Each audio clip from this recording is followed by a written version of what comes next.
যেমন করে মেঘ যায় গৌড়ে, যেমন করে সে হায় ভাসে, কই তাহার মতো তুমি আমার স্বপ্নে কভু ভাসো না তো।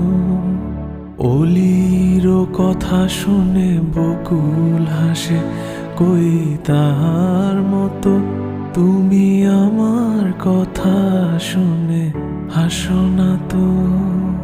ধরার ধুলিতে যে ফাগুন আসে, কই তাহার মতো তুমি আমার কাছে কভু